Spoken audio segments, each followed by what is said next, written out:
Welcome, everybody, to Today in Space. This week is a topic episode, so we're going to be talking about fake news. We're going to be talking about truth. What does that mean? Are there any truths? And what is a truth? And we're going to kind of break down both my opinions and my friend John's opinions. John has been on the show before. If you guys haven't yet, go back and listen to those old episodes. You can go to iTunes or anywhere you listen to your podcast and subscribe and get all those episodes. This is episode 123, so it's crazy. But John has come on before. We've talked about music. We've talked about space politics, the politics that are actually happening today in space and potentially the politics that could happen in the future when we're actually living in space and on different planets, different societies, civilizations. So topic episodes are kind of anything. We could talk about anything. And then in the end, we always bring it back around to space. And so this week's episode is about truth and fake news. And so what we're going to talk about is a little bit of what's going on as I see it in science, John's view of science as well, and what's going on with this weird time in human history where there's all this information being thrown at us all the time, and we have to discern now as people what is true and what is not true. And we're seeing things like flat Earth theory coming up and different things like that. And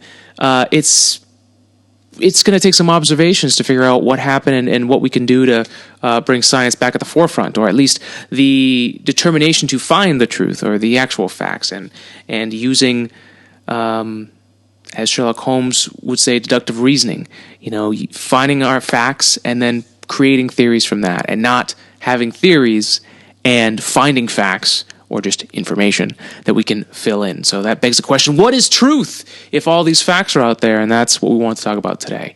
So please enjoy. For everyone that's new, we are now on YouTube, and please go subscribe to our channel, Today in Space, and look for us there. Like our videos if you like what we're doing, and spread the word. Also, don't forget to subscribe on iTunes or your favorite podcast player. Welcome to the show. Let's start.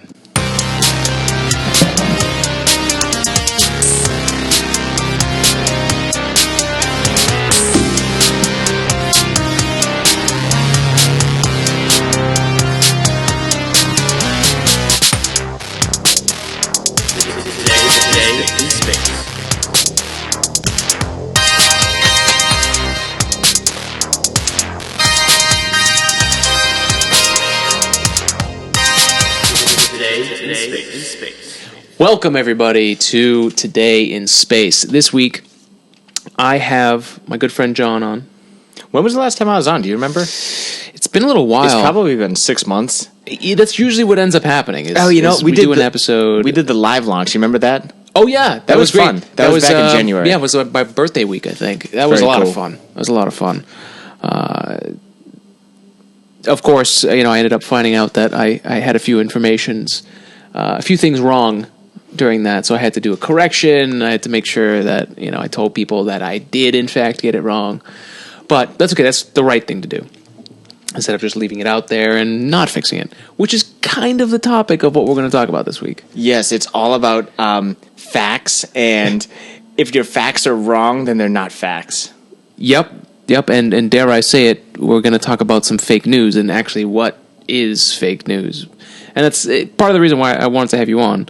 And because we haven't really ever talked about it, I wanted to have you kind of generally describe what you do, because I know you can't say too much, but I want to at least let everybody know where you come from. I mean, I can let some of the classified information come out. The media is a very, very classified place. No, the media is totally loose-lipped. There's no holes barred. We're going to say and do everything. And like you did before, they correct themselves, but only when someone's probably giving a little prod. Yeah, luckily I prod myself pretty regularly. So. Oh, nice. Yeah, nice. Yeah. When I prod, no. So what I do, generally speaking, is I work in the news, and I'm responsible for sifting through what has become the vast internet of stuff. Most of it is just baloney, but there's a lot of good stuff on the internet, and unfortunately, it's just become totally diluted by everything else that's out there. But it's my job to sift through, and it's easy to sift once you know where you're looking. And from there, you take that and you turn it into a newscast. Interesting. So I work in the news, TV, evil media. There you go. So I want to have John on because we've talked back and forth before. Like, what I even asked you, because when it first really came onto the scene, like, what the hell was fake news? Like, I stayed away from it for a while because I didn't think it was going to be a big thing, and now it just doesn't seem to be going away. So since science is heavily data driven, and I'm even seeing it myself, I've talked a lot about this in recent episodes. This idea of what is science, what is data, what is facts, and inference, things like that. And we seem to be getting lazier with that on all fronts, and science is even taking a hit with that. It's mostly how people are doing media for science, how people are talking about science online. It's getting really lazy. And so let's jump real quick. Like, what, I don't think it's an easy thing to answer, but what is fake news? Fake news is so many different things. So fake news, I can safely say that the people who I work for have come to me and said, we don't want you using the phrase fake news, because every time you say it, it's sort of fueling the fact that there is news that is fake. So every time you say the buzzword, it only makes it stronger. Right. So at the end of the day, if you want to eliminate fake news, simply stop talking about it. Get your friends to stop talking about it. But fake news, that as a definition, that means the news stories that are intentionally put out there with lies in them, and they are known lies for the people who are putting it out there, and that is meant to intentionally mislead someone. That's fake news at its most simple form, but you hear the term so often nowadays, and now it's just become... fake news is a caricature of itself. Everything's fake news right now. It's just anyone so can use the word there. Fake news, and just by it's the same thing that's going on with people being marked a racist, people being marked all these words. As soon as it gets put out there and it goes in the algorithm on the internet, it's not going anywhere. And so it's this weird thing that's happening where people are using words to either destroy somebody or to ruin an image or even just to get clickbait, which is really at the end of the day I think where fake news has come from. It's just this weird, it's incentive.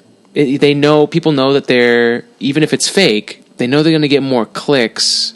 So the name of the game is clicks. So who cares if it's fake? I made my quota for the month.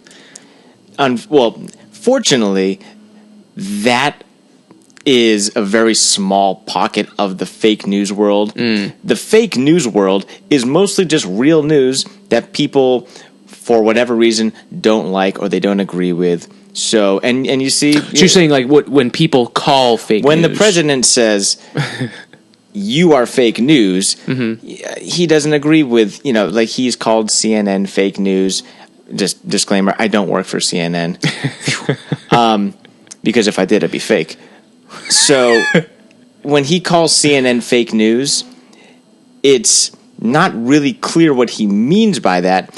He definitely doesn't like them, and they don't like him either. It goes both ways. And it's not just the president. It's all sides, all angles. People are all using it now, and I think that's part of the reason why I wanted to have you on and I wanted to talk about this. Is it's something that we need to address, especially because one of the more sinister things I see that's starting to happen with the scientific world is it's not so much that people are putting fake information out there, but they're not properly, and this has been happening for a really long time in science, especially in how science is, and it's not the scientists' fault. It's how scientific information is being given out. A friend of mine online gave me a great... I was going on a little rant on Facebook about improper use of scientific information, and that in a way what's going on is kind of science's fault, the people of science. And he properly kind of put me in my place and was like, nicely, was like, well, no, like, take a look at this. This is actually something that people have been looking at, and it's how information has gone from where it's scientific information, a scientific research paper, by the time it makes it out to the public, it's been changed subtly. So the context of what the research actually says has been changed and formed so that people will look at the article. They will read it. And so, I don't have a good example in front of me, but, if the research paper says, under these conditions, this thing will happen, and we've seen it happen a few times. That's really all most research papers ever say. Under these conditions, this happened, and we've tried it again, it's happened again. I can fill in the blank for you. Mm-hmm. As a news person, I'm going to sift through that probably boring, very formal piece of document, right? Right. There's probably just a lot of, for the average person, just a whole bunch of nonsense in there that is going to go everyone's heads. And I'm going to look for the headline. I'm going to look for what, if I say this first, that will get people's attention. Right. So, in all likelihood, it's probably the worst case scenario. And it's a complete extrapolation of what the document is actually trying to present. Right. And the dangerous thing is that most people are only reading that headline. Well, people aren't reading. And we're all guilty of it. Most people don't even look in. I broke myself of that after a while ago, that if I'm going to get interested in something, if I'm going to put the effort in to get upset about it, or even that, I'm going to read it. I started doing that. I've just stopped reading everything altogether. I started doing that when there was all the big issues about contracts that you're signing with different things, like whenever you sign up for Twitter or whenever you sign up for Facebook, the contract that you're agreeing to, you have to know what you're agreeing to, because if you don't, then when it happens to you later on, you can't be surprised. You agreed to it. Like, you just said okay and you didn't say anything. I wasn't okay with that after a while. So that's where I started getting into this, and then it morphed into the show, and it morphed into all these things. So as far as the fake news stuff goes, what I'm worried about is where science is going. Because if people are just going to throw out whatever, then science isn't going to really have a chance. It's just not going to survive.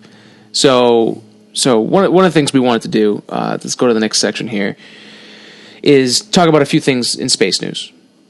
Right. So a few of the things, the episode we did before this, we did a lot of it. So number one was obviously the SpaceX stuff. SpaceX launched the first reused rockets. The first time the rocket had been launched and landed, and they fixed it up and did it again. So that was never before possible. Everyone said, no way, can't happen, you'll never make it work. But SpaceX, after 15 years of working the problem, finally figured out how to do it. They finally figured out and proved that truth, that thing that we all thought was fact, is no longer true. And if, one of the things I said in the last episode is that if you took a test, and the question was, are rockets reusable? Can you land a rocket? You would have gotten it wrong. But now, they've proved it wrong, so now you can get that answer right. Right? We move on to the TRAPPIST-1 discovery. Just back to SpaceX. Oh, yeah. Go ahead. Just real quick. Mm-hmm. Very good foresight to call the company SpaceX. It's just, everyone knows SpaceX. Yeah. They don't even necessarily have to know what it does, but they know it's about space. Mm-hmm. Nothing to slant Blue Horizons, and they are a couple notches behind. Yeah, Blue Origins.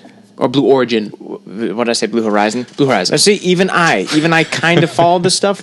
Yeah. And it's not SpaceX. Mm-hmm. It's simple. It's catchy. Right. And it's sort of becoming a household name. Mm-hmm. So, good foresight. What were you going to say? Another piece of space news, the TRAPPIST-1 discovery. 4 habitable planets, tidally locked, so only one side of the planet is facing the sun at all times.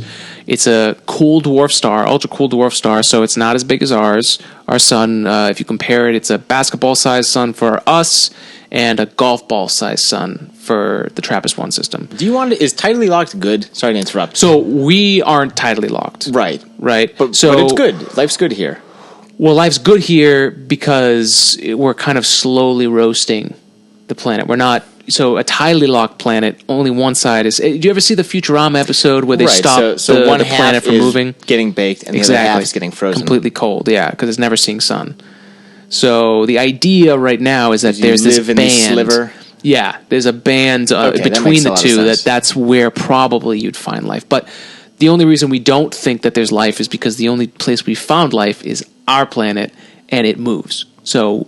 Right now, we think, well, if a tidally locked planet if it's tidally locked and doesn't move, then based on what we know, there can't be life. So, but until we find life on a tidally locked planet, that won't be true. And then with the Europa and Enceladus, I'm not sure. It sounds like Encelada. It's Enceladus. Enceladus. Yeah, look at that. There we go. that. Thank you. Yeah, I'm terrible with that. I really have to get better with that. That has to have a Greek origin? I'm sure it does. If anything, it's probably Zeus's daughter's name. You know, it's all based. It's either Roman or Greek. There's a lot of incest in Greek mythology. And even when it gets down to it, there's always some kind of incest whenever there's something growing out of, just like even like Adam and Eve. Just take that, right? There had to be some incest. That's what happened. It's just whatever. It happens. It happens. You don't want to do it. It's okay. But it happens. If the gods do it, it's okay. Anyways, so that big discovery, I don't know. I haven't covered it completely, but the gist of it is kind of what, and you had said it before we were talking on the show, it's something we already knew, that, these oceans could harbor life. And from what I gathered from it was that there's a chemical reaction that they can tell that's happening in the oceans that bodes very well for what we know life can exist. So I don't remember if the function was because of that reaction, there must be life. That's what's causing the reaction, or that reaction can create life. I don't remember which one it was, but it's probably one of those two. But again, to make sure that we're saying it's not fake news, I'm not 100% sure. So, but a link for it will be in the episode. But, as far as you in the news, like, other than a show like this or outlets like NASA and other people trying to do something similar, spread space news, does it ever surface on your end? Yes, but it only just surfaces. Okay, so those three that we just rattled off between, you said TRAPPIST? TRAPPIST-1. Okay, between the 4 habitable planets that are, for all intents and purposes, an eternity away. We're never going to get there. Yeah, but we can't get there now. We can't. Yeah. We could at some point. Who knows, but we don't know right now. So between those, the 2 moons, and SpaceX, I can definitely say that SpaceX was the most newsworthy. I shouldn't say newsworthy. It was the most covered. And I think the only reason why it was covered more so than the others is because there's video of it. Yeah. And when you're trying to attract eyes, you need something that's visually stimulating, like a rocket taking off. And we've all seen rockets take off, boring, whatever.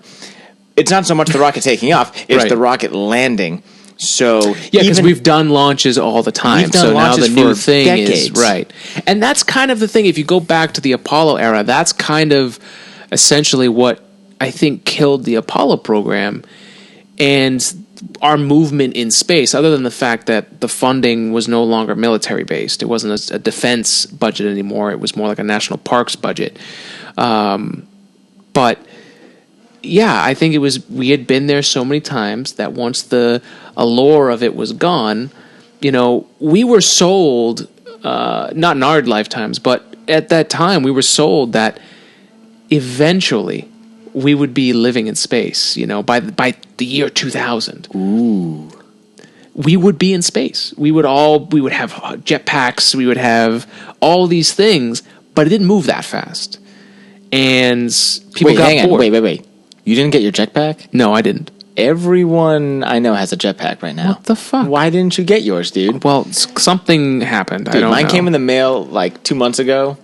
Even the God. mailman delivered it on a jetpack. What? Yeah. And then he took off on his flying postmobile. Wait a minute. Is this fake news? Damn it. Okay, so that was all fake. But you know what? There's no joking nowadays. You need to say, hey, just disclaimer, this is real. And especially in science. I mean, I saw a video. You can't joke around with science.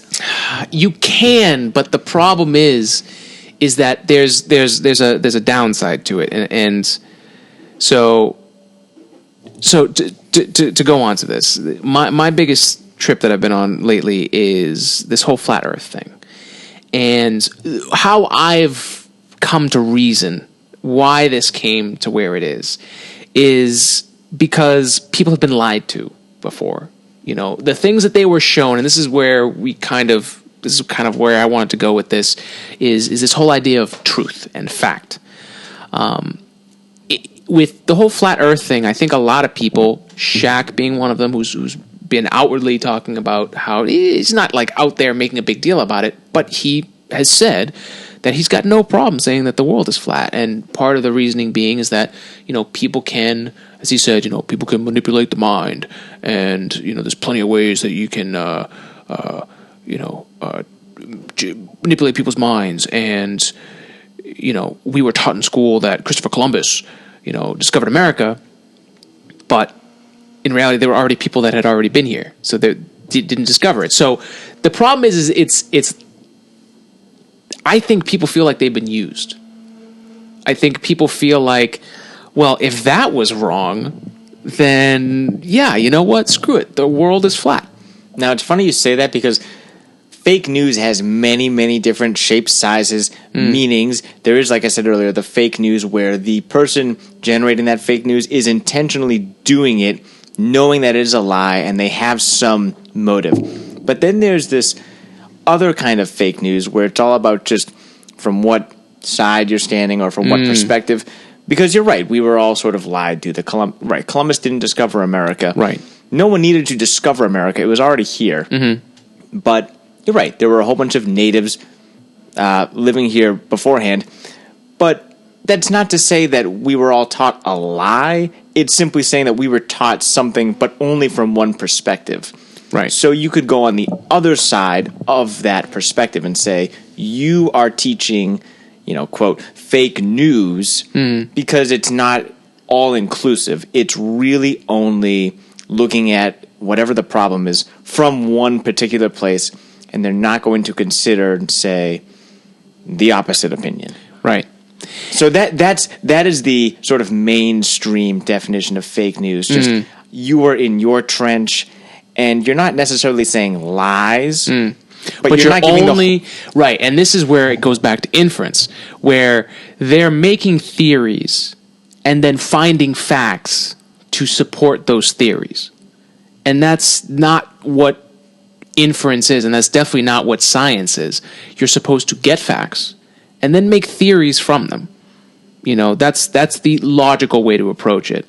And it's really strange because I think a lot of it is the fact that many people don't have a scientific mindset. They've never been taught how science, like, how did the law of gravitation become a law? Why is it not a theory? Why is it not a hypothesis? What is a hypothesis? What is a theory? Like, that's something not a lot of people understand. And it's not necessarily their fault. It's just the situation we've been given.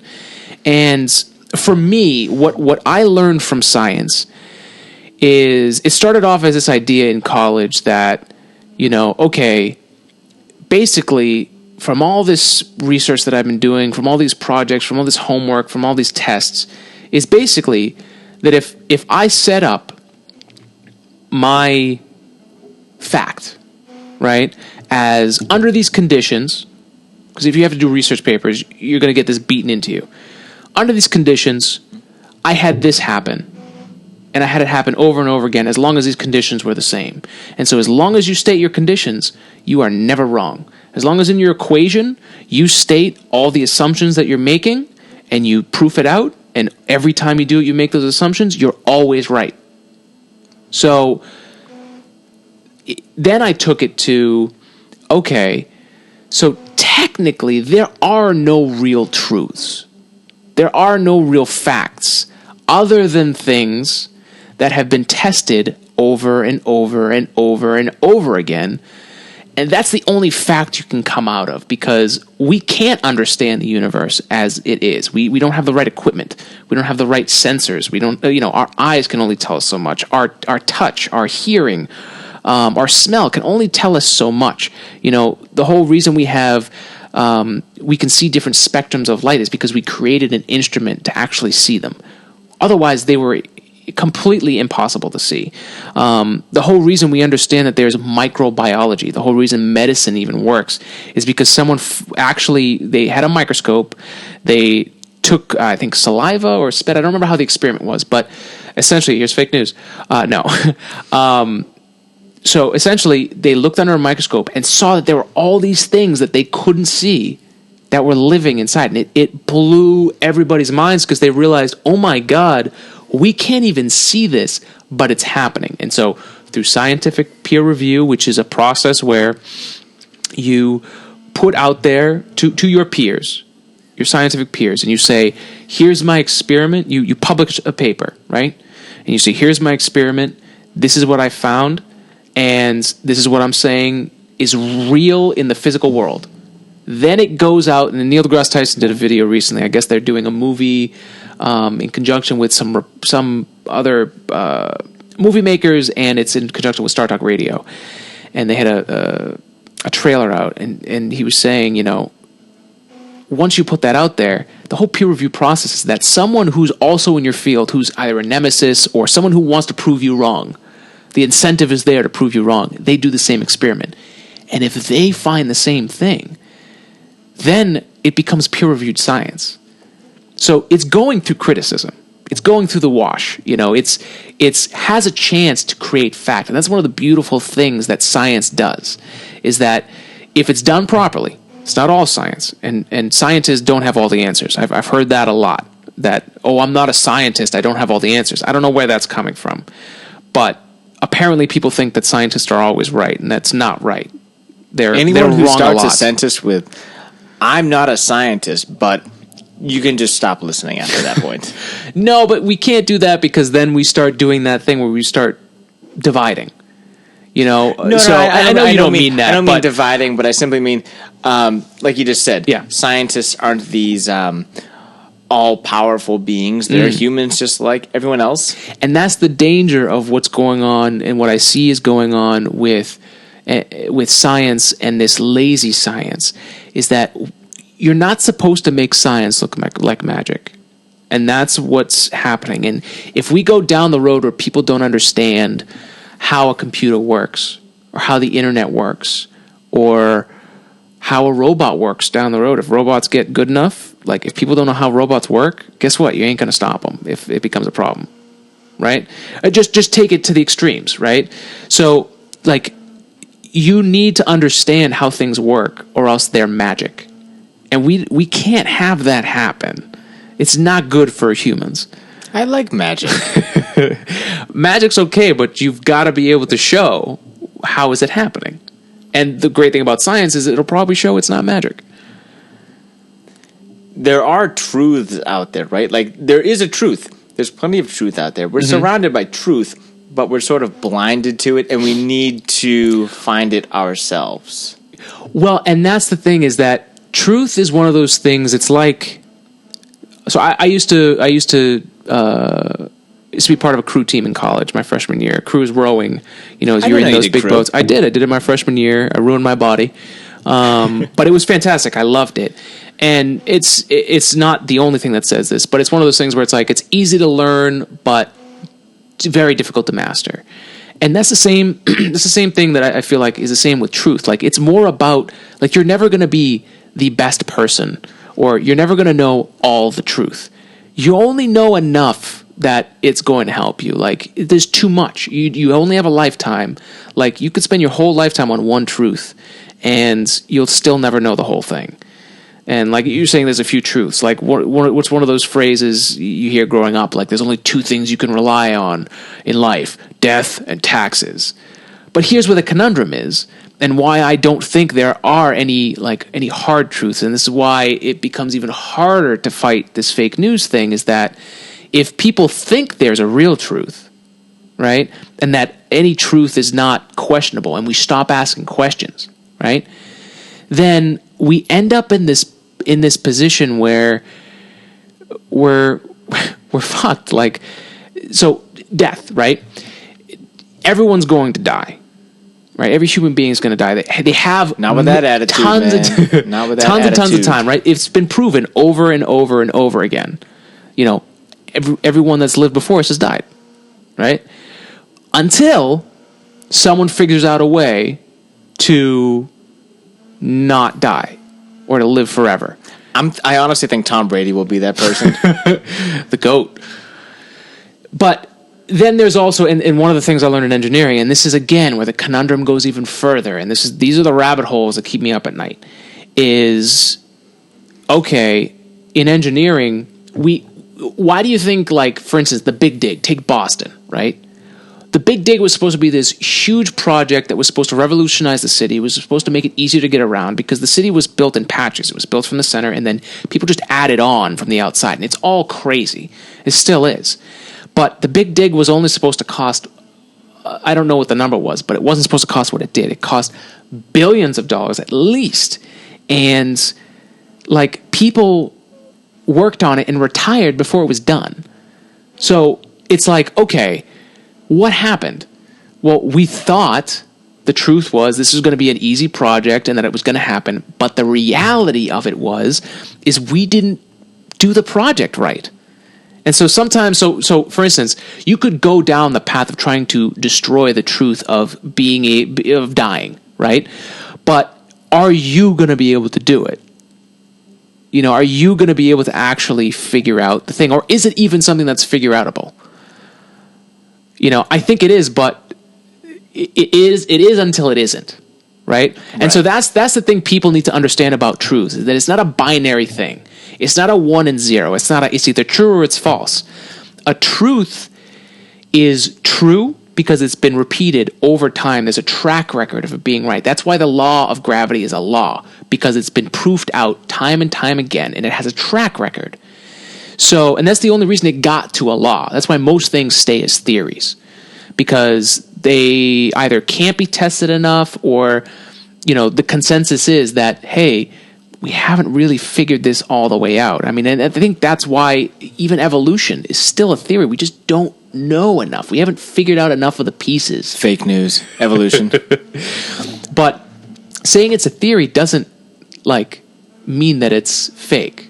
It just means that it hasn't been proved out enough. And it's a weird thing. So a truth is true until it isn't.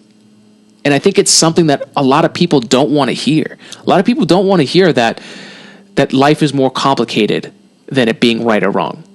And I think that's really where we're at right now, is that, you know, one of the things we were talking about before was, like, what is causing all of this? It is just people. And like you just said, people, they just don't want to hear it. Mm-hmm. They want to put their hands over their ears. Not all of them, but it is a little nauseating at times. Just there's so much just baloney happening right now.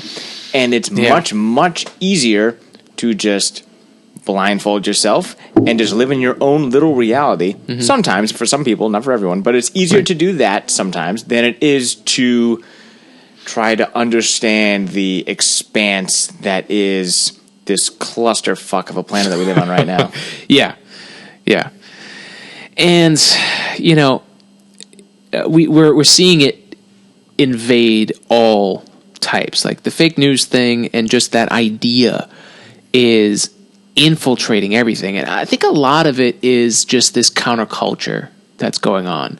A lot of people are saying Trump just to freak people out because they see the reaction that's going on from people when you say the word. And it's interesting that you brought up at the beginning that it seems the mantra is don't say it, because we give power to it if we say it. Isn't that the same concept behind Voldemort? I mean, I'm taking it to Harry Potter, but I mean, isn't that the whole thing? Is like, if we hide from it, then you're only adding to the fear of the word.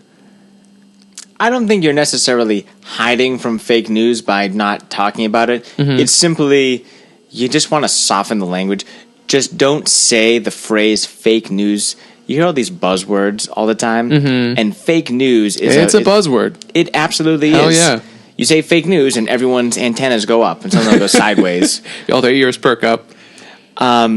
So it's not so much that we want to completely shroud ourselves and pretend that there isn't this fake news movement, but if there is one way to get real news back into the minds of people, just simply don't say fake news. Yeah. And it's and I guess easier said it makes than a done. lot of sense. It makes a lot of sense coming from the media, actually, because that's only going to muddy the waters for you guys. Like, it does you no good to say the word fake news on a news channel. No. Because, and is it because it's just difficult to define what fake news is? Well, sorry. What's funny about that is the reason that the people that I work for a couple months ago basically came out and they told everyone very calmly, just don't say fake news. Don't say that word. Never use it. The reason they did that is because it's easy to talk about fake news. Everyone wants to talk about, ooh, what's this fake news? And it was becoming a trend where even people in the news who are real news, Right. were sort of making parody of it. And they're mixing the real news, or whatever you think real news is, and they're mixing that with the sort of like the fluffy stuff and the kind of fake news. And they're toying around with that phrase. It's just very dangerous to normalize something like that. Yeah. Yeah. And if there's no clear definition, especially in the public, then you're only making it worse, because now nobody, you talk more and more and more and you add more and more, then nobody knows what fake news is. Yeah, that's a difficult position. The goal of fake news, whether it's real fake news, if that doesn't make sense. But no matter what kind of fake news you're talking about, its goal is to simply influence that person, but specifically just confuse them. You just want them to be confused and unsettled. If you're doing something that's fake news, you don't want them to come away with oh, I know the answer now. You want them to go away with a whole bunch of questions, and then that person fills in the blank with their imagination. Interesting. I want to get back to the space stories from the week. Yeah, please. The SpaceX launch. We were talking about that a while ago. The SpaceX launch, no one cared about. No one in the news world really cared about the launch. But the landing, and like I said with the video, I had a group of people huddled behind me because no one really seemed to know what was going on. And it was this SpaceX thing. What the hell is this? But then they see this video, this live video, and I'm pointing out, hey, look how cool this is, that SpaceX is like on YouTube Live. Isn't that cool? Space is doing something cool. And they see this video of this rocket in real time descending through the clouds onto this little drone ship. And that's something that most people, and now fortunately they have, because there have been a few of these, landings. But that isn't something that we're used to. We can't just dream up, everyone can dream up what a rocket launch looks like. But a landing, that's new and it's fresh. Yeah. But that's the problem, though. Just because it's new and it's fresh doesn't make it any more or less significant than the launch that came before, or the launch that came before that. It is a step in the right direction, right? Like it's a huge success and good for everyone. But just because it's a cool video, that shouldn't have any influence on the news part of it, but it absolutely does. And so let me ask you, what do you think what do you think the reason is that these space news stories, There's no video. There's no video. There's no video. So last. Do you think it's difficult to? You think it's just people are not explaining the science or interacting with people well enough that it becomes interesting? I think there are two things. I'll start with the video. So last week, when NASA, I think it was last Thursday, NASA came out and they said, hey, good news, everyone. There are these big bubbling oceans, and there's a half decent chance that there may or may not be life. Mm-hmm. If you just took that phrase and who knows, maybe they'll get there and it's, just tumbleweeds and stuff. But if you were to just step back for a moment and say, hang on, NASA just said that there's would you call it a half decent chance? Sure. Yeah.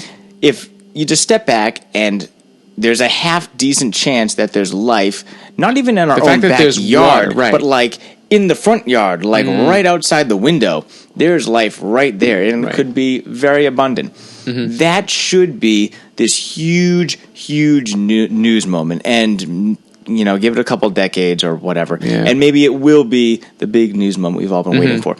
But there's no real visual representation for what they're saying. Hey, great news, everyone! This moon it's not too far. It's a couple years away for someone running really fast.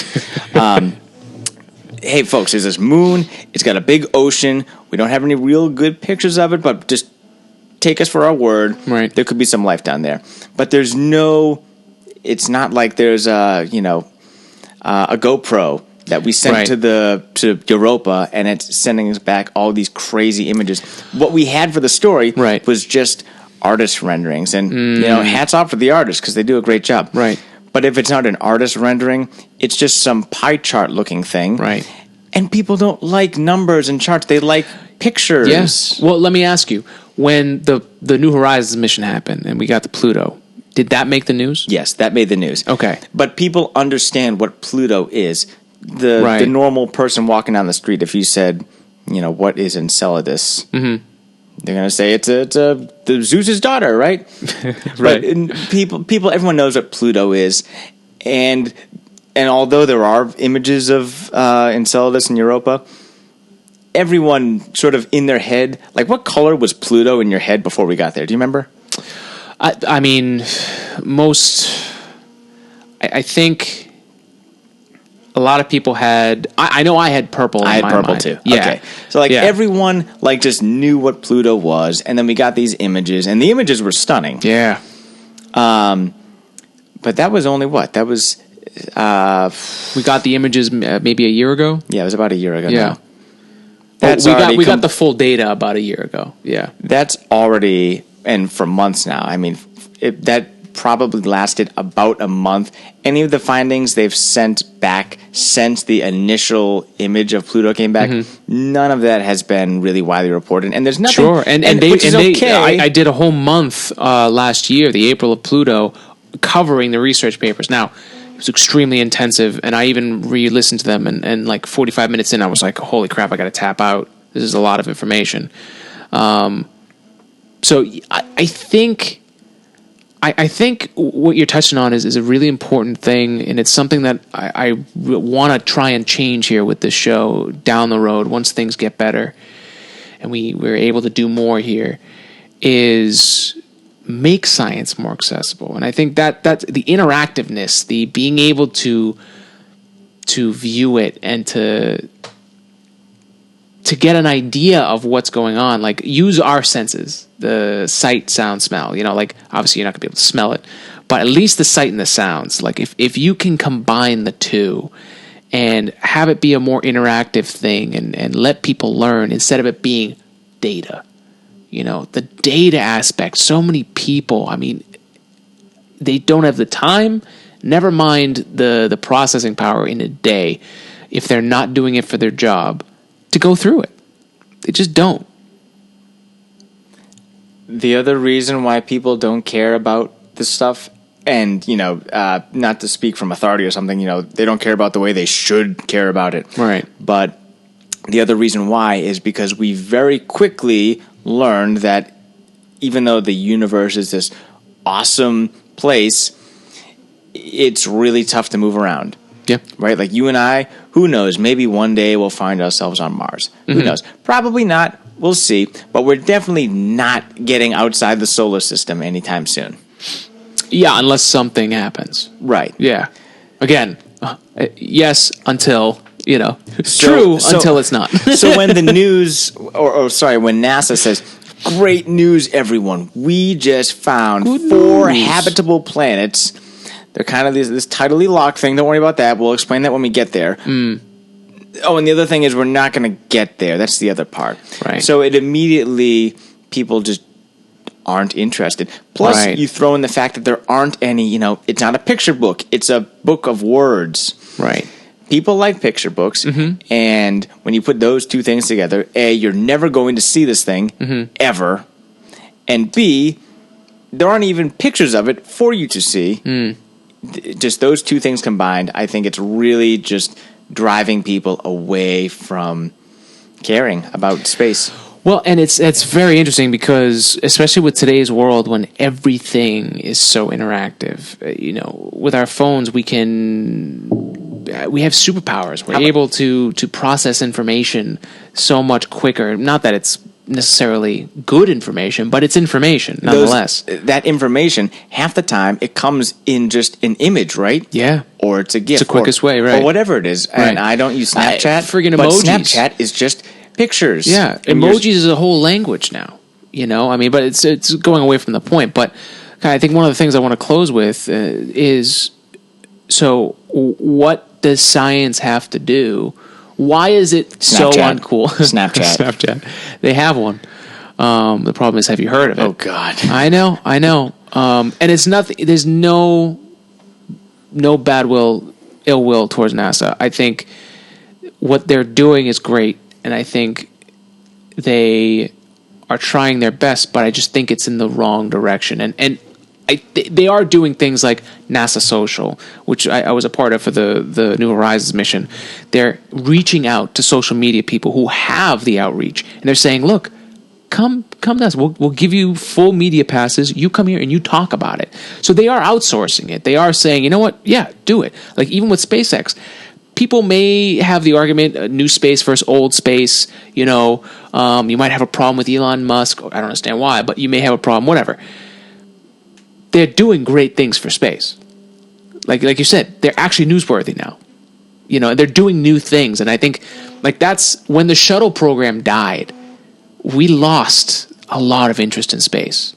The shuttle was such an iconic thing. Whether we can get into the whole talk of whether it was actually efficient or whether it was a nightmare, we can get into that technical talk, but that doesn't matter. The fact is that to people, to human beings, the shuttle was a hugely important thing. We don't have that anymore. The closest thing we have right now is SpaceX to replace the will of the people for space. Mars has recaptured people for sure, because we've seen Mars. Mars is close enough. We can possibly get to Mars. We may not survive, but we could get to Mars. That's our next stepping stone. And I think we need to push so what can science do? So we need to have achievable goals. Yeah. But even then, so let's fast forward, we don't know how many years. Next decade, couple decades, whatever. We get to Mars. And it really is one of the great breakthroughs for the human race. It's not going to last. It'll last as long as you've heard the phrase 24-hour news cycle. I would hope that Mars gets a little bit more than 24 hours worth of news coverage. Right. And especially if we have people that are settled there, they will be covered. But there will become a point very quickly that it is normal. It's normal for people to be on Mars. Right. So what do you do when it becomes normal?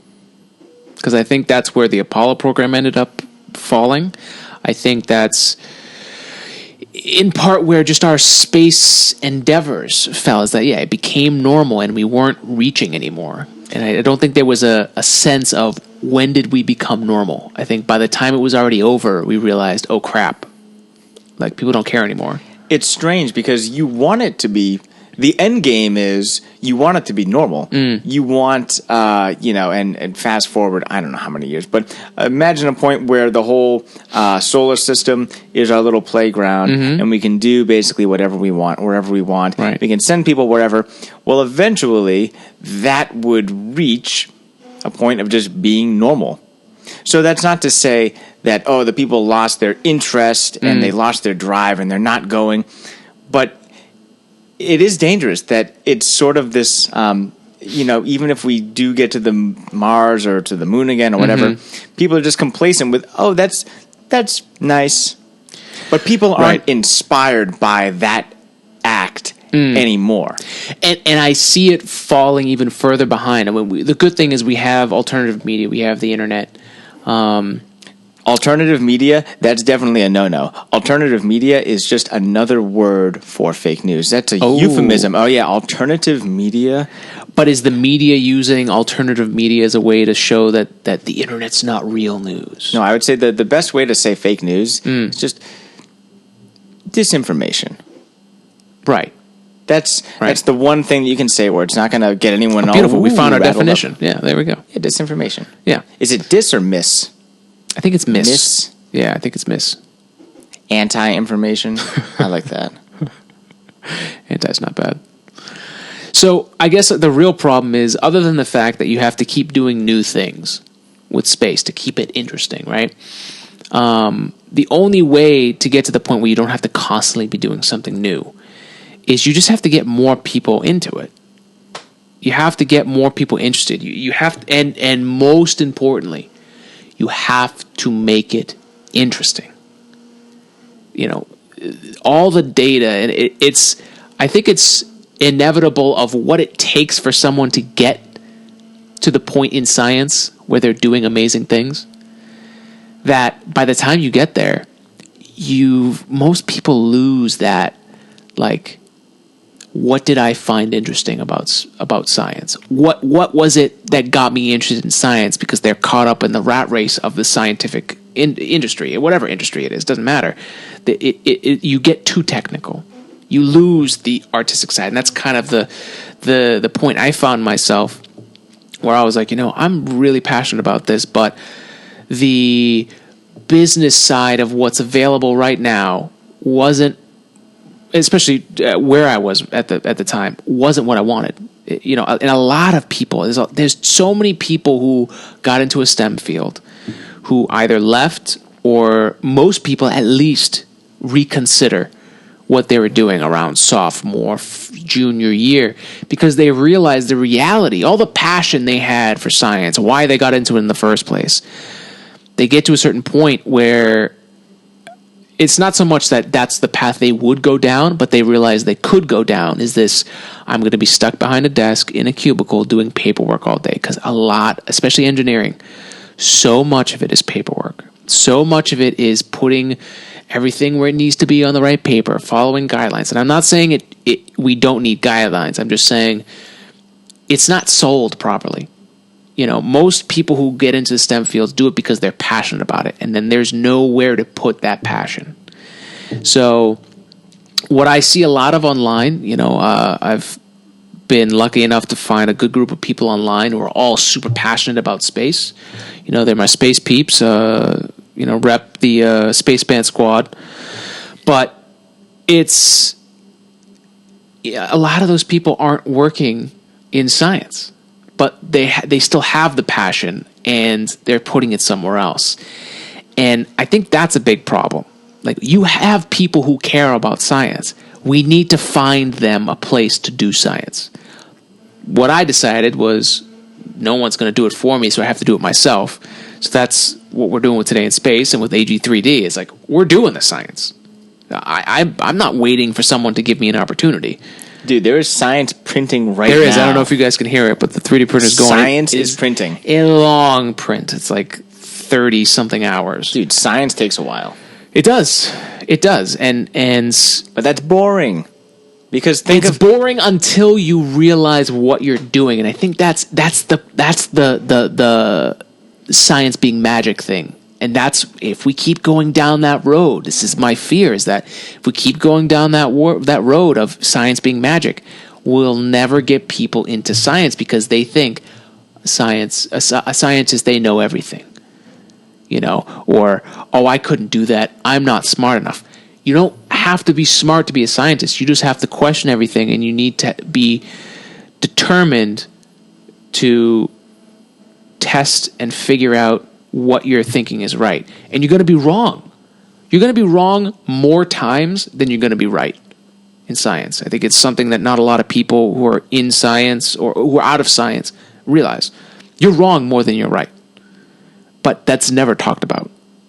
And it's maybe it's maybe people don't want to talk about it because you have to be the smartest person in the room, or you have to, like in science, if you're in a scientific company or working for scientific research, like if you're wrong, fuck, man. There goes your grant. Yeah. Goodbye. But it's okay to be wrong. And it's part of, that's why it's research. It's a great quote from Einstein. Let me put it up here. I think I still have it.